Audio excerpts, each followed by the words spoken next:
नमस्कार। आज हम एक बहुत ही खास चीज पर बात करने वाले हैं कि कैसे हमारे घर का बाहरी डिजाइन यानी उसका एक्सटीरियर हमारे अंदर के सुकून से जुड़ा हुआ है। और जब बात जयपुर जैसे शहर की हो, जहां की हवा में ही विरासत और नयापन घुला है, तो ये और भी दिलचस्प हो जाता है।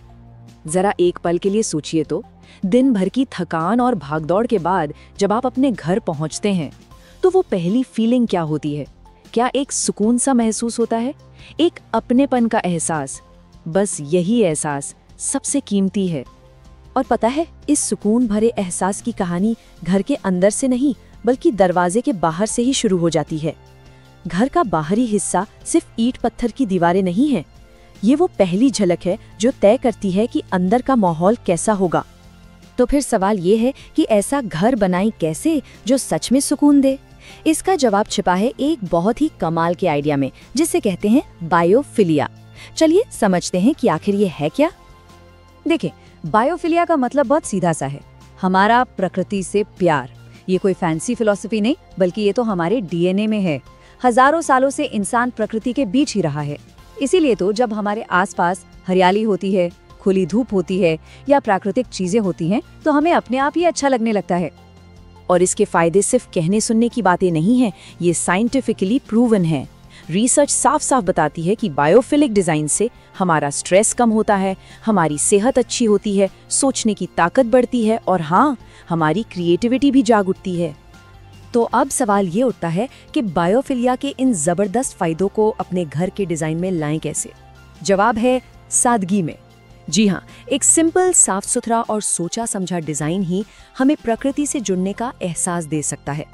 और ये सादगी 3 बहुत ही मजबूत पिलर्स पर टिकी है।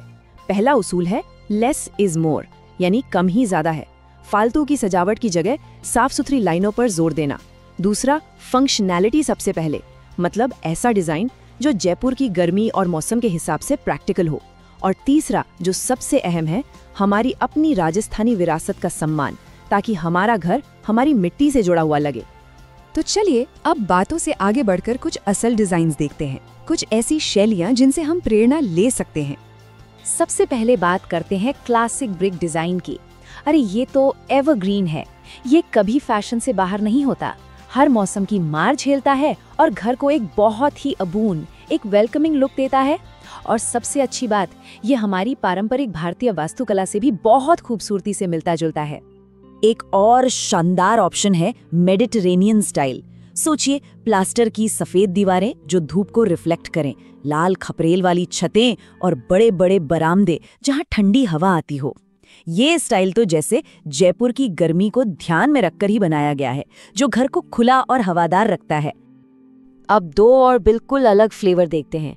एक तरफ है फार्म हाउस स्टाइल, जो अपने सिंपल, आरामदायक और बजट फ्रेंडली अंदाज के लिए मशहूर है। तो वहीं दूसरी तरफ लकड़ी का इस्तेमाल घर को एक बहुत ही नेचुरल और ऑर्गेनिक लुक देता है। हाँ, ये बात जरूर है कि लकड़ी को थोड़े मेंटेनेंस की जरूरत पड़ती है। अच्छा, आइडियाज तो बहुत हैं, पर कुछ जरूरी बातें भी हैं जिनका ध्यान रखना बहुत जरूरी है। आइए जानते हैं कि सही चुनाव कैसे करें और वो कौन सी आम गलतियां हैं जिनसे हमें बचना चाहिए। आर्किटेक्ट्स की दुनिया में एक मजेदार शब्द है मटीरियलाइटिस। सुनने में बीमारी जैसा लगता है ना? और एक तरह से ये डिजाइन की बीमारी ही है। इसका मतलब है घर के बाहर बहुत सारे अलग अलग तरह के मटेरियल इस्तेमाल कर लेना, जिससे घर कंफ्यूजिंग और बिखरा बिखरा सा लगता है। तो याद रखिए, सादगी ही सबसे बड़ी खूबी है। तो चलिए कुछ फटाफट डोज एंड डोंट्स देख लेते हैं। हमेशा लोकल पत्थर या ईंटों को अहमियत दें। घर का मेन गेट सुंदर और वेलकमिंग होना चाहिए, क्योंकि मेहमान वहीं से आते हैं। घर के आसपास की हरियाली यानी लैंडस्केपिंग डिजाइन का ही एक हिस्सा होनी चाहिए। और हाँ, एक छोटी सी बात, बाहर की लाइटें इतनी छोटी न लगाएं कि वो घर के मुकाबले अजीब लगे।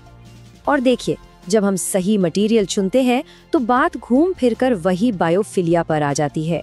नेचुरल पत्थर, ईंट या लकड़ी का इस्तेमाल करना सिर्फ एक डिजाइन चॉइस नहीं है, ये प्रकृति के साथ एक फिजिकल कनेक्शन बनाने जैसा है। एक ऐसा कनेक्शन जो हमारे मन और हमारी सेहत दोनों के लिए बहुत अच्छा है। तो हमने बायोफिलिया की बात की, सिंपल डिजाइन को समझा और कुछ प्रैक्टिकल टिप्स भी देखें। इन सबका मकसद आखिर है क्या? मकसद बस एक है, एक ऐसा घर बनाना जो सिर्फ एक बिल्डिंग ना हो, बल्कि सुकून का एक कोना हो। इस बात को हमेशा याद रखिए, घर का बाहरी हिस्सा सिर्फ दीवारें नहीं है, वो आपके सुकून की दहलीज है। शांति और अपनेपन की कहानी ठीक यहीं से शुरू होती है। तो आखिर में बस एक सवाल, जरा सोचिए, अगर आपके घर की बाहरी दीवारें बोल सकती तो वो कौन सी कहानी सुनाती? क्या वो सादगी की कहानी होती, सुकून की, या फिर प्रकृति से गहरे जुड़ाव की?